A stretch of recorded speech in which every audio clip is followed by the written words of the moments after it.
Bismillahirrahmanirrahim.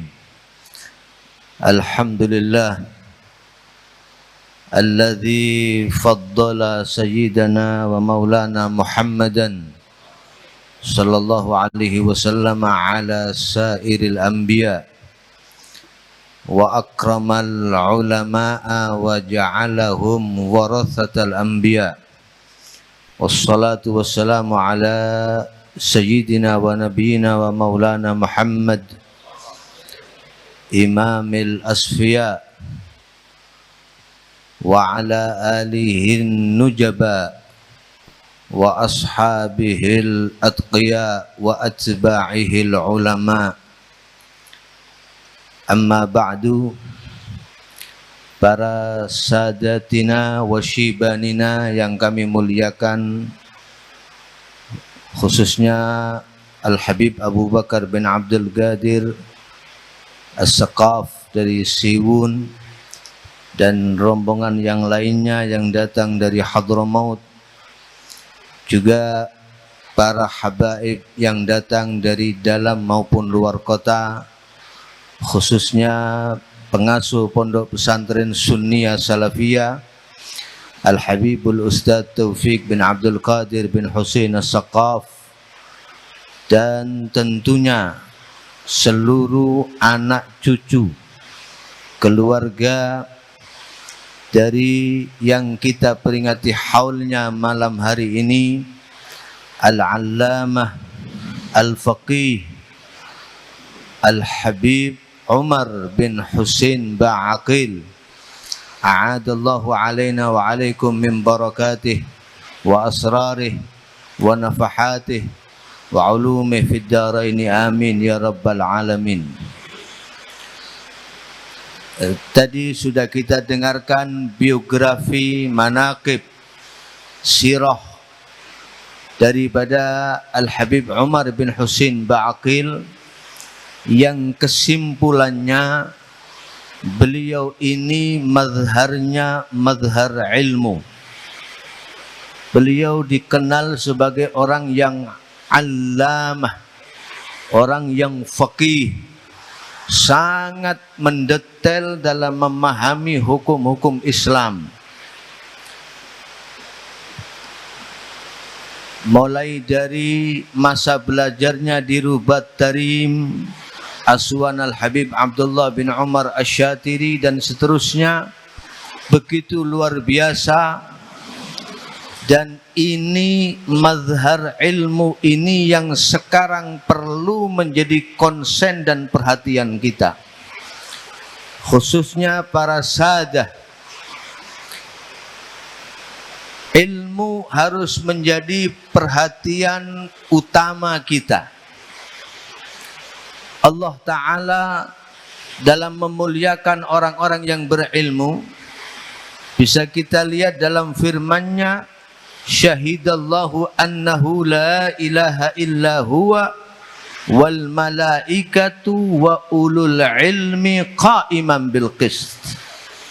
Jadi Allah meletakkan zatnya dalam urutan berikutnya, yang kedua para malaikat, dan setelah itu ulul ilmi, orang-orang yang berilmu. Diletakkan persis setelah para malaikat. Dan kalau kita perhatikan dan renungkan, kenapa Allah Ta'ala memerintahkan para malaikat bersujud? Sujud artinya sujud inhina, bukan sujud biwat ijabha.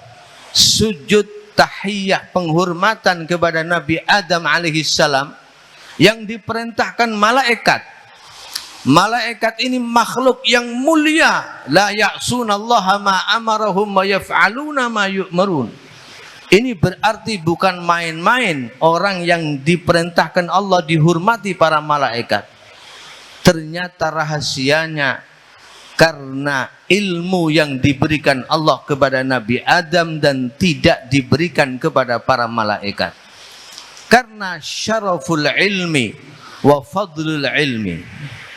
Al-Imam Ali bin Abi Thalib karramallahu wajhah, yang dinyatakan oleh Nabi alaihi salatu wassalam dalam sabdanya, ana madinatul ilmi wa aliyun babuha, saya kotanya ilmu dan Ali pintunya ilmu.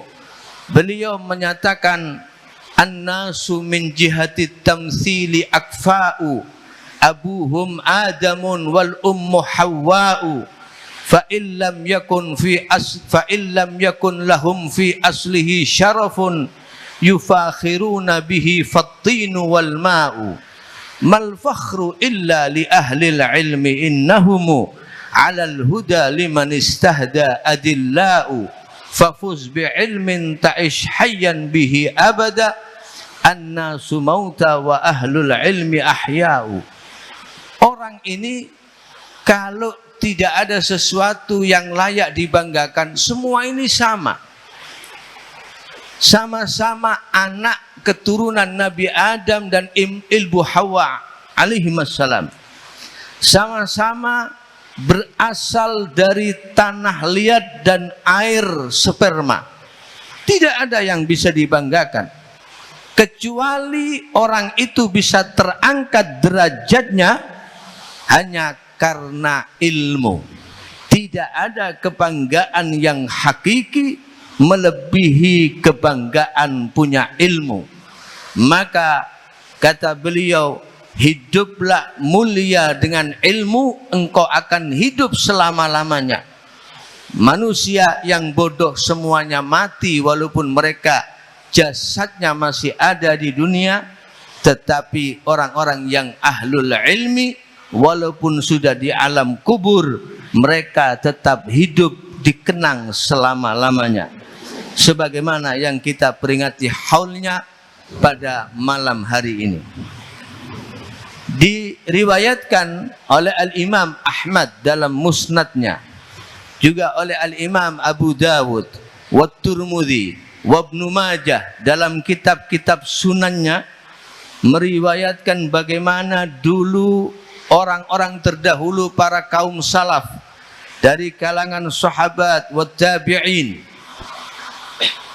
mereka berlomba-lomba untuk mendapatkan ilmu, bahkan rela melakukan perjalanan rihlah yang sangat jauh hanya untuk mencari 1-2 hadis, cari ilmu. Diriwayatkan Abu Ayyub Al-Ansari, itu dari Madinah beliau ke Mesir. Dulu kendaraan tidak seperti sekarang, imma kuda atau naik onta. Berangkat dari Madinah ke Mesir cuma cari 1-2 hadis, cari ilmu. Sayyidina Jabir bin Abdullah Al-Ansari juga begitu.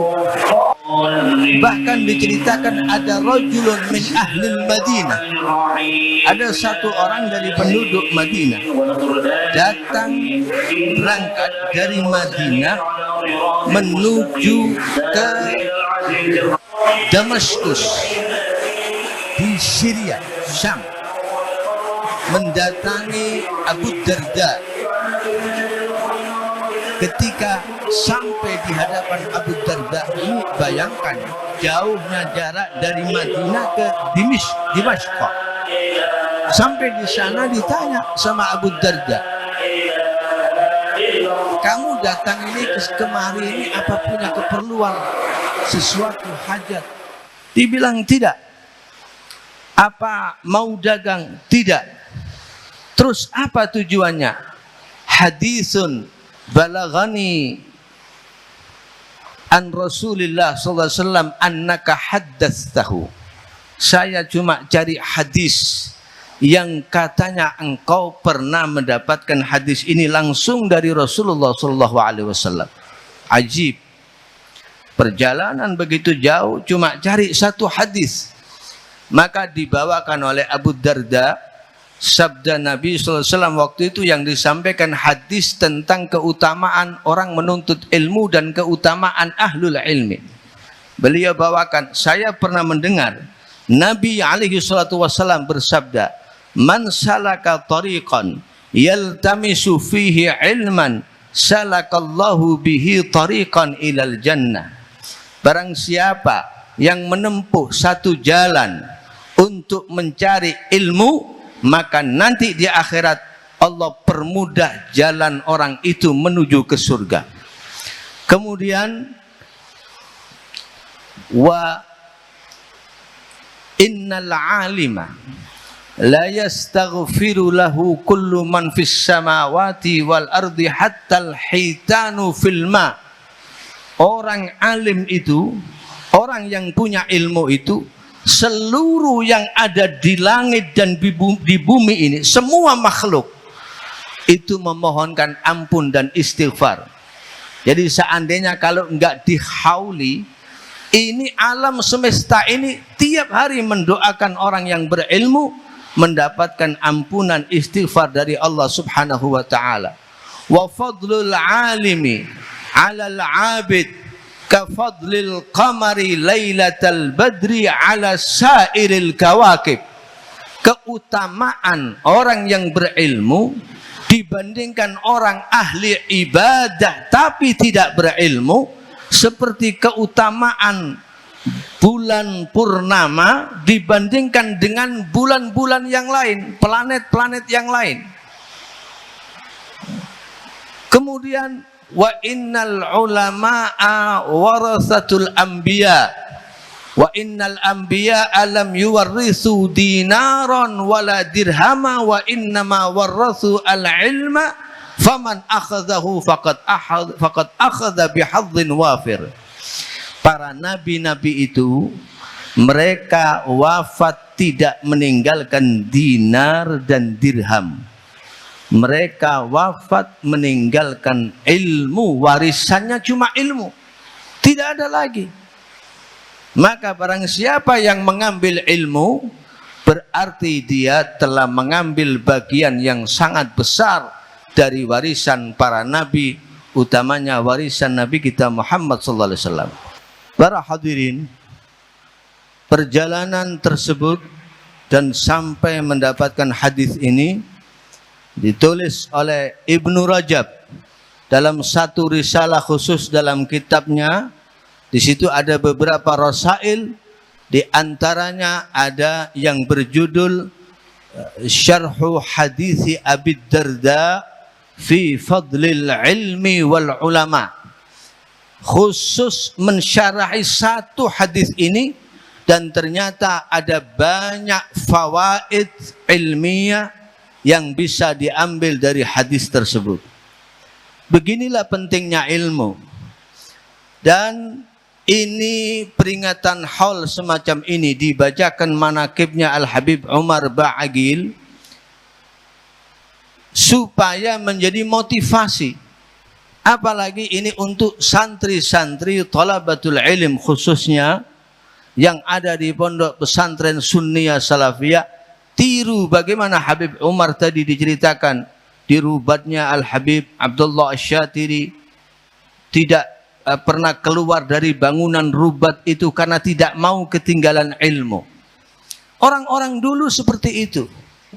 Ada seorang perawi hadis Muwatta yang terkenal namanya Ibnu Qasim dari Mesir. Beliau ini sudah punya istri. Istrinya sedang hamil. Ibnu Qasim bilang, wahai istriku, saya mendengar di Madinah ada orang alim yaitu Imam Malik, Imamu Daril Hijrah. Saya akan berangkat ke Madinah untuk nyantri kepada Imam Malik. Kalau kamu tidak ridha, saat ini juga saya ceraikan, saya kembalikan ke orang tuamu. Kalau kamu ridha, saya berangkat. Ini taruhannya istri sama ilmu.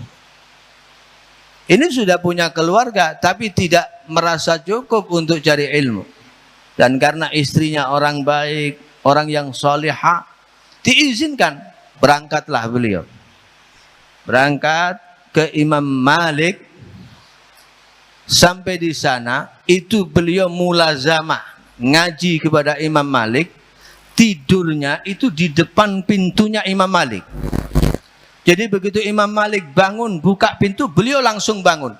Saking tidak inginnya ketinggalan pelajaran yang disampaikan Imam Malik. Dan ini berlangsung kila sampai 18 tahun, ada yang bilang 20 tahun. Anaknya sudah lahir, begitu anak ini sudah besar, sudah umur 18 atau 20 tahun, anaknya penasaran, kepingin tahu sama ayahnya. Berangkat dari Mesir melaksanakan ibadah haji ke Mekah, setelah haji ke Madinah. Cari abahnya, kepingin tahu. Umumnya di mana-mana itu anak mondok, bapaknya yang ngirim, kepingin ketemu anaknya. Ini tidak terbalik. Anaknya yang kepingin ketemu ayahnya. Wah, kata salafun saleh. Jangan dikira salaf kita itu cuma ahli wirid, ahli zikir. Ini yang diceritakan cuma zikirnya, wiridnya, kadang-kadang karomahnya.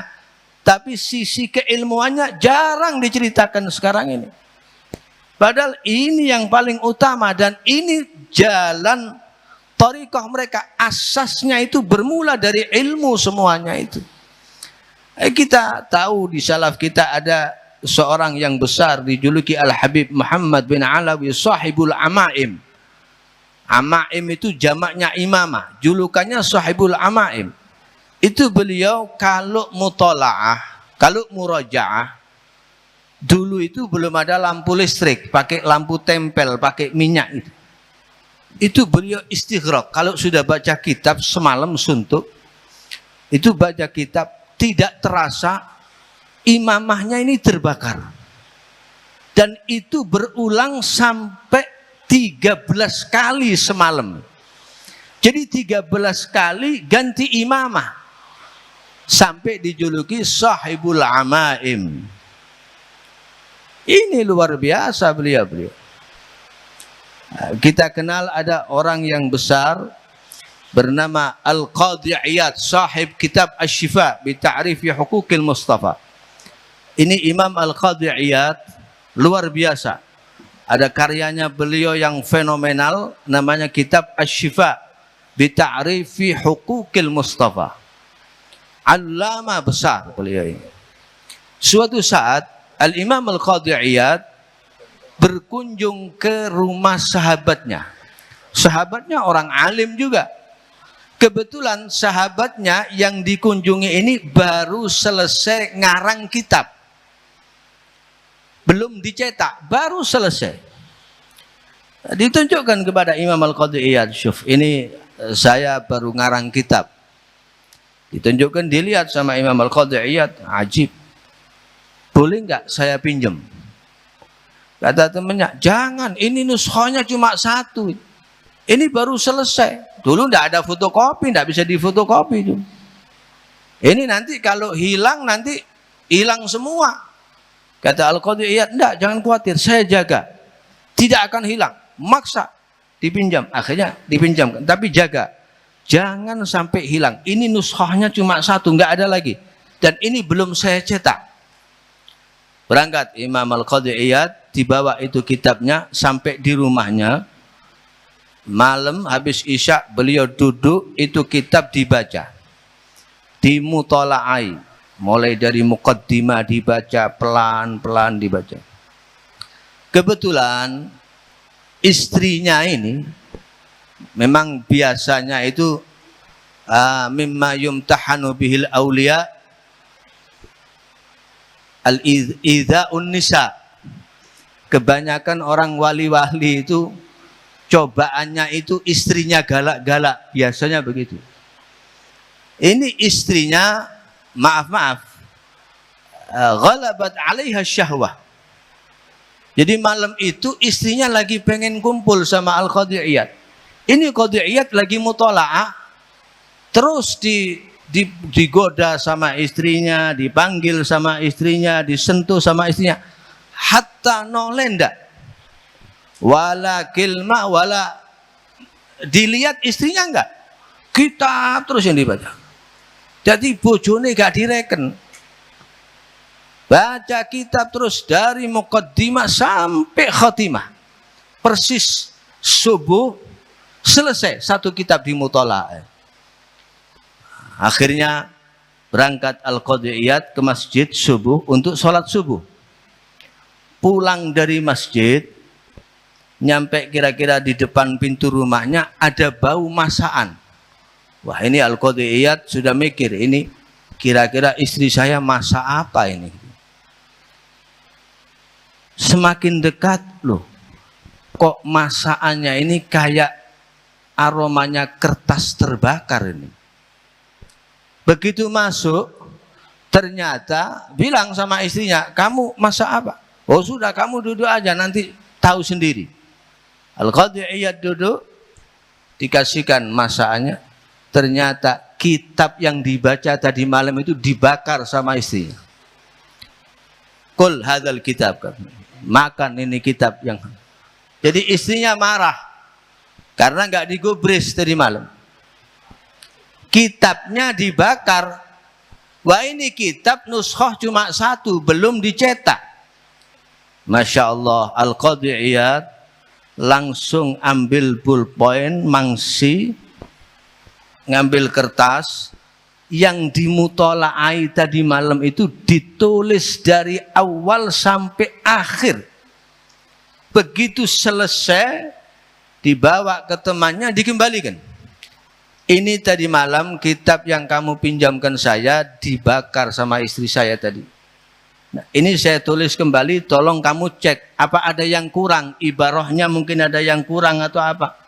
Dilihat sama temannya, dibaca satu persatu, satu pun tidak ada yang kurang, persis semuanya, tidak ada yang kurang. Sampean ya jangan heran, lo kok iso ya iso, wong Qadhi Iyad duduk kon ya. Ada Al-Qadhi Iyad, orang luar biasa itu. Nah, makanya ya, orang itu kadang-kadang semangatnya untuk cari ilmu itu motivasinya macam-macam. Ada ayahanda Al-Habib Ali Al-Habsyi, sahibul maulid, Al-Habib Muhammad bin Husain Al-Habsyi ini mufti Makkah. Mufti Makkah. Anda tahu enggak bagaimana beliau asal usulnya jadi orang alim? Itu konon diceritakan dulu Al-Habib Muhammad bin Husain ini ketika masa remaja, ya beliau ngaji bukan enggak ngaji. Dan beliau dari keluarga orang mulia, orang besar. Beliau ini meminang anak salah seorang sadah dari bangsa keluarga Al bin Qutban. Kemudian ini ayahnya anak perempuan ini rupanya mau ngasih motivasi sama Habib Ali, sama Habib Muhammad, supaya semangat cari ilmu. Kata ayahnya si perempuan ini, anak saya tidak akan saya nikahkan dengan orang yang tidak alim. Ditolak lamarannya. Wah, ini Habib Muhammad kecewa, lamarannya ditolak. Kalau santri sekarang semboyannya lamaran ditolak, dukun bertindak. Tapi Habib Muhammad enggak. Habib Muhammad merasa ini motivasi. Akhirnya beliau belajar tidak berhenti-henti, dari satu ulama ke ulama yang lain terus, hatta sara min kibaril ulama, sampai ini tadi yang menolak lamarannya itu duduk di halakohnya beliau, belajar nahwunya sama beliau, dikenal luar biasa ahli nahwu. Ini Al-Habib Muhammad bin Husain Al-Habsyi. Nah, makanya Al-Habib Abdullah Al-Haddad radhiyallahu anhu, beliau berkata, talabna minal kul hatta saral kul yatlubu minna. Kami ini dulu cari ilmu kemana-mana. Ada ulama didatangi, ada ulama di sana didatangi, mondok, ngaji, ndak berhenti-berhenti bertahun-tahun, sampai setelah jadi akhirnya orang banyak datang kepada beliau, yang asalnya talib jadi matlub. Makanya kata Ibnu Abbas radhiyallahu taala anhuma, ini untuk santri-santri, zuliltu taliban wa uzzistu matluba. Saya dulu waktu jadi santri itu, wah susahnya luar biasa. Disuruh mutolaah, murojaah, harus ngikuti aturan pesantren, harus nurut sama ustadz, hafalan dan seterusnya. Memang itu berat, tapi nanti hasilnya kalau sudah sukses, Jadi orang yang mulia dicari di mana-mana. Kalau orang berilmu itu yang mau ngambil mantu rebutan, nggak usah nyari rebutan, kemana-mana mulia. Orang kalau sudah punya ilmu, datang kemanapun dihormati, dimuliakan. Di majelis-majelis mulia, terhormat, tempatnya terhormat. Ini luar biasanya syaraful ilm. Jadi kejar ini, jadikan ini motivasi, jadikan ini semangat. Ya, Al Habib Zain bin Ibrahim bin Sumit. Ini saya cerita khususnya untuk santri-santri ini, untuk ditiru semangatnya, semangat mencari ilmu. Karena kata Al Habib Abdurrahman As-Saqaf, nilna ma nilna lamma balagna bin nufusi ma syak. Kami ini mendapatkan apa yang kami dapatkan setelah banyak masyaqqat, banyak hal-hal berat yang kami alami. Ini Al Habib Zain bin Ibrahim bin Sumit mata'anallahu ta'ala bituli hayatihi syarifah. Beliau orang yang alim di zaman ini dan muammar, dan kita doakan mudah-mudahan panjang umur kita dapat berkahnya. Beliau pernah menceritakan, dan ini kisah sebenarnya kisah yang masyhurah. Dulu ada seorang darwish. Darwish itu badui. Jadi orang pegunungan, orang desa itu, Arabi. Darwish pakaiannya compang-camping. Datang ke satu daerah yang di daerah itu ada rajanya. Ada raja penguasa.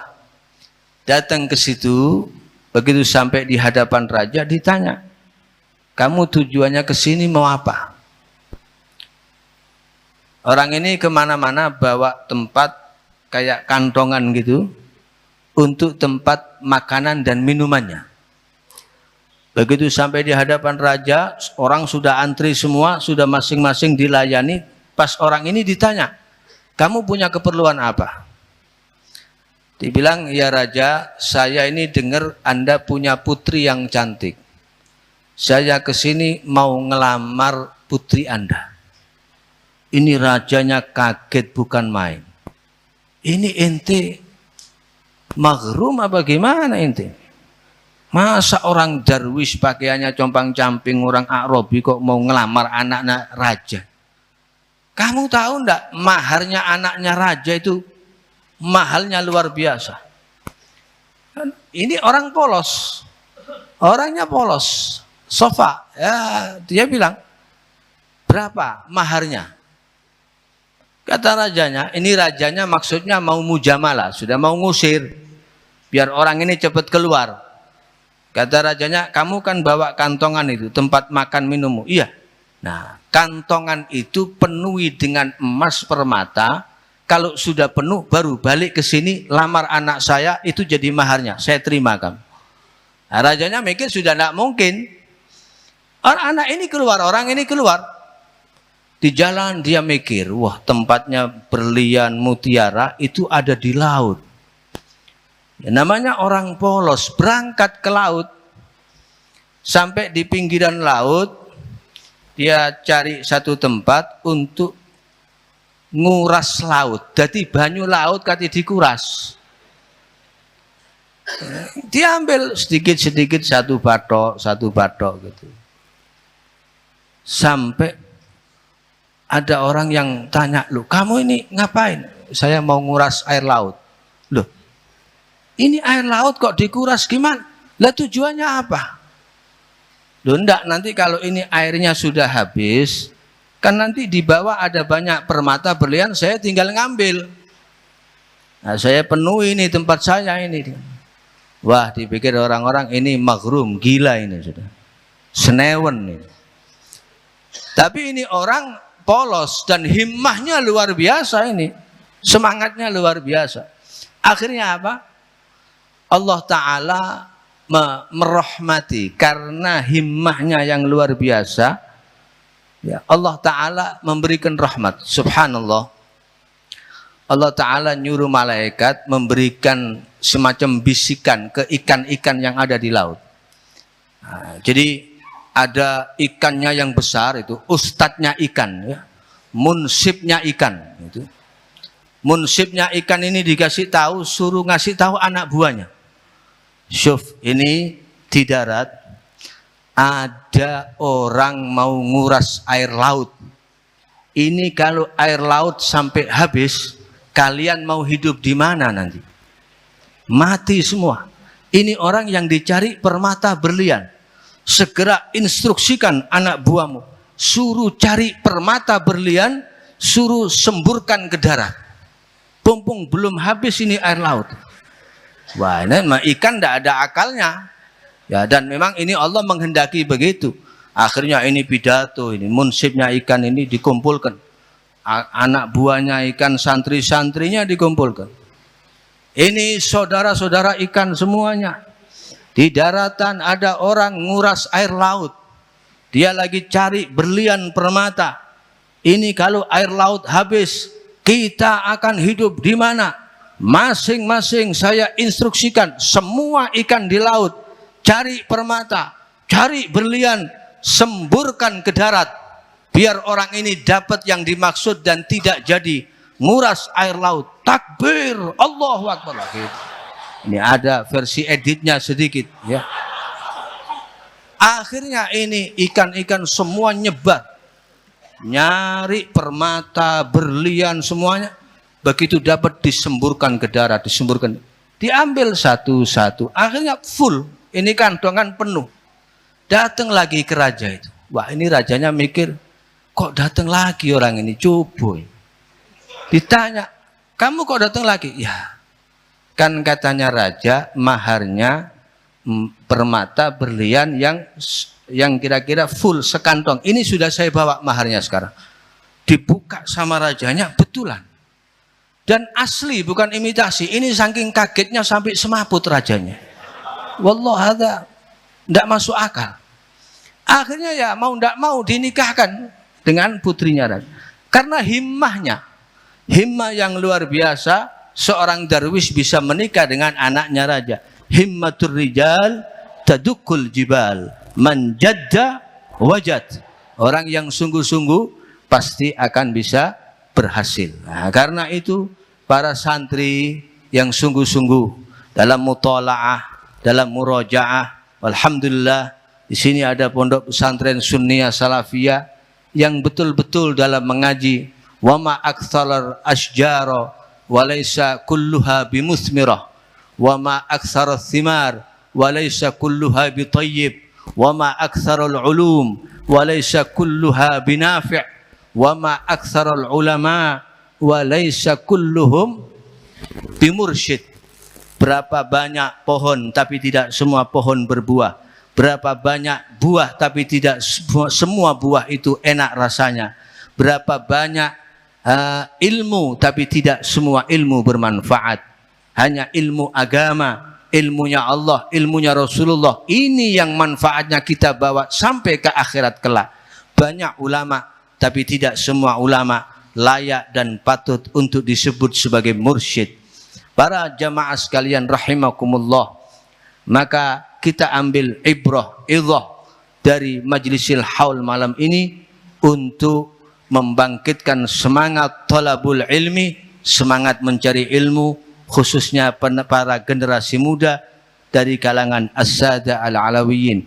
Dan alhamdulillah tahaddusan bin ni'mah, konon Al-Habib Umar Ba'agil, ini kami dulu waktu zaman masih kecil sama Sayyidil Jad Al-Habib Muhammad bin Hud As-Saqaf dan Al-Walid rahimahullah Al-Habib Hasan bin Muhammad bin Hud As-Saqaf, itu dulu kalau lebaran ada uwat. Jadi lebaran satu hari uwat di Surabaya itu kita keliling. Nah, di antara yang wajib diziarahi dan dikunjungi waktu itu Al-Habib Umar Ba'agil dan ada lagi Al-Ustadz Umar Baraja dulu di Surabaya. Itu termasuk yang kami dulu pernah ziarah berkunjung karena diajak orang-orang tua kami. Maka di majelis ini kita doakan mudah-mudahan insya Allah dari anak keturunan Al-Habib Umar, entah itu anak cucunya, cicitnya, ada yang bisa meniru kakeknya Al-Habib Umar bin Husin Ba'agil dijadikan orang-orang yang min ahlil ilmi, dan juga kita semua yang hadir insyaallah mendapat keberkahan beliau yang kita hauli, keberkahan daripada majlis yang baik ini. Dan tentunya kita berharap mudah-mudahan keturunan dari beliau ini menjadi khairu khalaf li khairi salaf, walladzina amanu wattaba'athum dzurriyyatuhum biimanin alhaqna bihim dzurriyyatahum wama alatnahum min amalihim min syai. Asal mau berjalan di atas jalannya orang-orang tuanya, pasti akan diilhaq, diikutkan bersama rombongan orang-orang tuanya selama tidak melenceng dari garis yang diajarkan oleh orang-orang tuanya. Dan kita doakan juga putra beliau yang baru wafat beberapa hari lalu, Al-Habib Al-Ustaz Ali Ba'agil. Beliau ini luar biasa, saya kenal betul orang ini, Faradi ini, Sayyid Ali ini. Wah, kalau sudah tanya faraid, Al-Fakir ini kalau tanya faraid itu tidak pakai buka kitab, jadi kayak abahnya ini. Langsung dihitung ini, bahkan sampai ngitung hartanya itu langsung ketemu. Ini hitungannya, ini dapat sekian, luar biasa. Ini ilmu faraid, nanti ilmu yang pertama diangkat dari muka bumi oleh Allah Subhanahu wa taala. Kita doakan mudah-mudahan insyaallah beliau berkumpul dengan orang tuanya, ajdadu wa aslafu, dan yang masih hidup Allah berikan keberkahan dari keluarga Al-Habib Umar bin Husin Ba'agil. Rabbi fanfa'na bi barakatihim wahdinal husna bi hurmatihim wa amitna fi tariqatihim wa mu'afatin minal fitani. Wa sallallahu ala sayyidina Muhammad wa ala alihi wa sahbihi wasallam. Assalamualaikum warahmatullahi wabarakatuh. Salam. Alhamdulillah sempurna.